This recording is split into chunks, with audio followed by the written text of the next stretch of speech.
Et salut à tous et bienvenue pour une nouvelle vidéo. Aujourd'hui on se retrouve pour Train 2. Train 2, un mot, magnifique. Voilà, on pourra en rajouter d'autres, mais voilà, franchement c'est vraiment magnifique qui ressort déjà en premier lieu. Tout de suite on va attaquer un niveau et je vous reprends après. Au moment où les héros pénétrèrent dans la maison, les torches vacillèrent.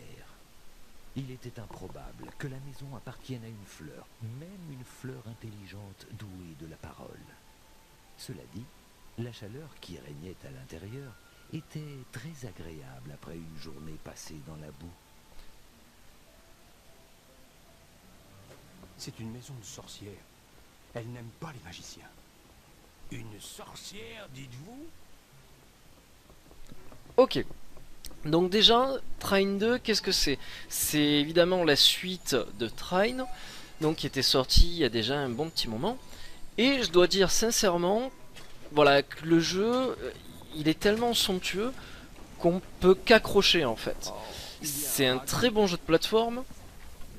On a trois types de personnages qui sont le mage, la rôdeuse, on va appeler ça comme ça, puisque c'est une rôdeuse, et le guerrier. Donc là je suis en train de vous montrer la rôdeuse qui peut tirer donc des flèches et tout, le mage qui peut créer justement des cubes magiques et soulever des objets pour les faire léviter. Donc comme je suis en train de vous le montrer actuellement, on peut les jeter, faire ce qu'on veut avec, et le guerrier qui peut frapper et utiliser son bouclier pour se protéger. Donc voilà, c'est vraiment trois types de gameplay assez différents. La rôdeuse utilise donc ses flèches et son grappin pour atteindre des endroits inaccessibles, donc c'est vraiment pas mal et c'est super prenant. Du coup on se retrouve donc comme je vous le disais dans un jeu de plateforme qui est déjà de 1 vraiment très très beau, super bien fait. Voilà, graphiquement déjà rien que cette pièce elle est magnifique. Voilà.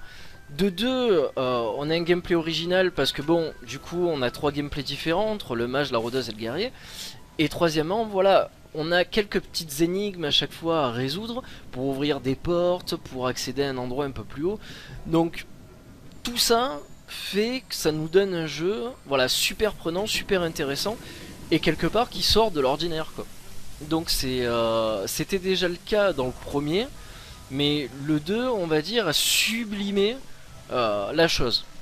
Voilà, donc c'est vraiment intéressant.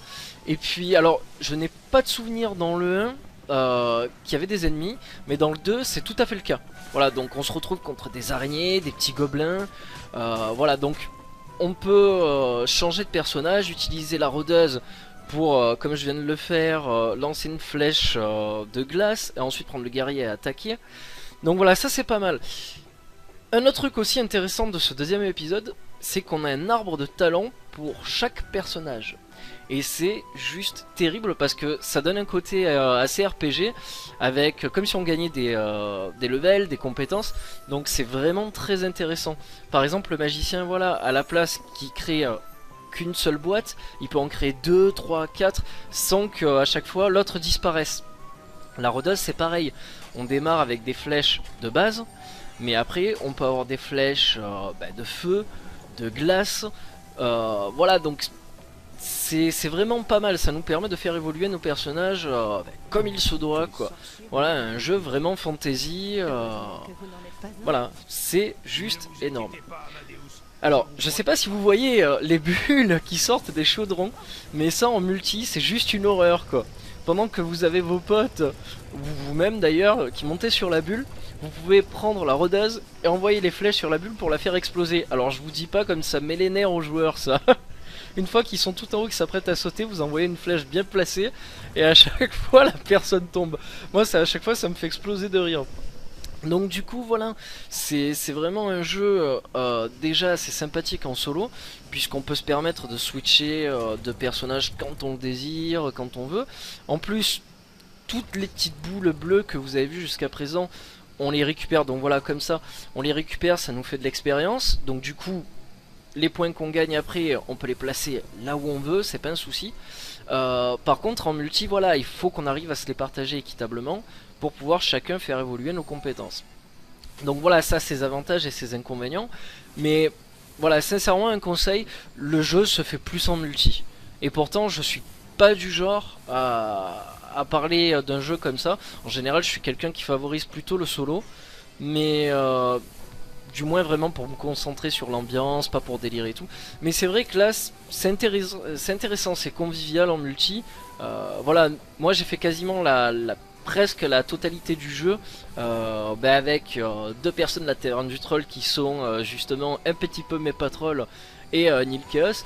Et je dois dire que c'est assez prenant. C'est assez prenant parce que voilà, chacun joue soit le mage, soit la rôdeuse. Donc voilà, du coup on se complète assez et c'est vraiment vraiment pas mal. Donc du coup, là je me retrouve un peu piégé dans une énigme. Alors j'ai essayé... Alors ce qui est bien c'est qu'en fait dans ce jeu, on n'essaye jamais vraiment dans un premier temps de faire l'énigme comme il faudrait. En fait, on va essayer de trouver quelques petites subtilités, essayer un peu de gruger l'énigme, dire bon attends, à la place de faire ça comme le jeu me dit, moi je vais faire un peu comme j'en ai envie et je vais essayer de faire à ma manière. Alors, soit parfois ça passe et on arrive à passer une énigme ou une petite phase de plateforme super simplement, ou comme parfois il faut vraiment qu'on respecte l'énigme. Voilà, par exemple là, je dois pousser un cube dans le trou pour voilà qu'il tombe, reparte dans l'autre, qu'il revienne, je saute dessus. Et là normalement, voilà j'ai fait l'abruti, mais j'aurais dû sauter sur l'autre pour sauter de l'autre côté. Donc là de toute façon je vais le réussir, je vais vous montrer. Et ce qui est bien, alors là vous l'entendez pas parce que je suis en train de parler en même temps, mais vous avez le narrateur du jeu. Si vous mettez trop longtemps à résoudre l'énigme, vous avez le narrateur qui vous explique, qui vous donne des détails pour réussir l'énigme. Donc c'est vraiment vraiment énorme.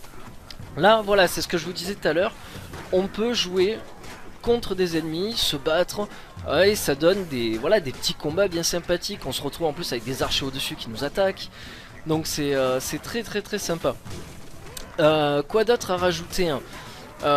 Je sais pas si vous avez vu, mais avec le guerrier j'ai réussi à prendre le marteau aussi. Donc voilà, c'est pas mal, on a à chaque fois d'autres manières de jouer, que ce soit le marteau avec l'épée. Bon, techniquement ça change pas grand chose, mais rien que le fait d'avoir déjà plusieurs armes à sa disposition, d'autres manières, d'autres gameplay, voilà, ça se ressent. Et voilà, là par exemple j'ai utilisé ma rôdeuse pour glacer l'ennemi, mais voilà, j'aurais pu utiliser le mage pour le faire tomber en enlevant les cubes. Voilà, il y a plusieurs manières de jouer et c'est là que le jeu est vraiment et réellement intéressant. Là aussi pareil, tout bête. Alors d'après vous, ça savez toujours pas? Et en fait c'est très simple, il faut prendre la rôdeuse. Et je sais pas si vous voyez en haut la passerelle, il faut prendre la rôdeuse, utiliser l'arc et cramer en quelque sorte la corde qui tient la passerelle et qui va faire tomber le cube. Voilà, aussi bête que ça. Alors bon, la première fois que vous le savez pas, voilà, il faut quand même un peu regarder l'environnement. Et c'est ça qui est intéressant. Là aussi pour passer, il y avait une manière beaucoup plus simple de passer. Mais je suis tellement un abruti total que voilà, j'ai pris la manière la plus dure et accessoirement qui m'a fait perdre le plus de vie quoi. Donc voilà, il faut quand même réfléchir un minimum et pas se jeter dans le feu de l'action comme je l'ai fait moi. Là pareil, petite énigme bien sympathique. Bon, rien de bien compliqué évidemment, mais voilà, moi j'ai trouvé ça sympa, une bonne mécanique de jeu. Et puis bon voilà, tout ça est agrémenté justement par les graphismes qui sont somptueux. Je veux dire, le jeu c'est pas une énorme production et au final on se retrouve avec un jeu, voilà, comme je le disais, vraiment magnifique et somptueux et qui dispose vraiment d'une ambiance concrète, vraiment une ambiance fantasy. Voilà, vous l'avez vu tout à l'heure, il y a des petits gobelins, il y a des sortes d'araignées.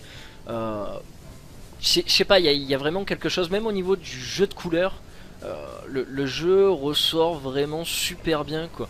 Et c'est très très très plaisant de voir des jeux comme ça à l'heure actuelle. Parce que bon, parfois il y a des jeux qui ne sont pas de grosse production, qui sont assez bâclés. Et là c'est vrai que de voir ça, voilà, la production est magnifique. On a un narrateur qui dispose d'un doublage français correct quoi. Et encore correct, voilà, je pèse mes mots. Mais il est vraiment exceptionnel.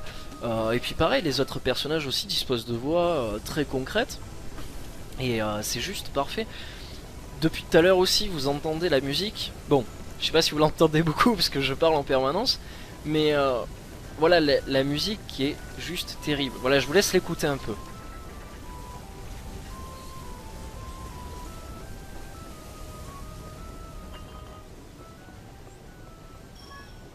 Voilà, donc concrètement la musique aussi elle est parfaite. Et voilà, regardez déjà ça. C'est pas juste magnifique le décor à l'arrière. Voilà, le fond du jeu euh, est juste enchanteur quoi. Bon là j'ai fait l'abruti, je suis tombé dans le vide. C'est ma faute. Voilà. Alors du coup, je reprends le magicien ou le guerrier pour pouvoir me battre. Alors, qu'est-ce qui se passe quand un personnage meurt? C'est tout bête. Depuis tout à l'heure, je sais pas si vous avez capté, je passe devant des points de résurrection. Alors, vous avez peut-être pas fait attention, mais je vais vous le remontrer. Parce que de toute façon, là, je vais perdre deux de mes personnages. Donc voilà, le guerrier et la rôdeuse. Donc du coup, je vais être obligé de retourner voilà, à ce petit point-là de résurrection pour pouvoir ressusciter mes autres personnages. C'est tout bête, mais voilà, ça permet à chaque fois de revenir en arrière. Et parfois même de voir quelques petits objets qu'on n'a pas forcément vus. Donc, voilà, voilà. Que rajouter, que rajouter? Voilà, comme je vous le disais tout à l'heure, le 1 était déjà magnifique. Voilà, le 2 ne fait que confirmer les choses, quoi. Sincèrement. Voilà, déjà, regardez-moi ça, une sorte de bibliothèque avec le gros lustre en haut au-dessus. Voilà, moi je trouve ça juste magnifique. Au niveau aussi du jeu de lumière, donc j'agrémente ce que je disais tout à l'heure, vous avez les ombres aussi qui apparaissent sur le sol.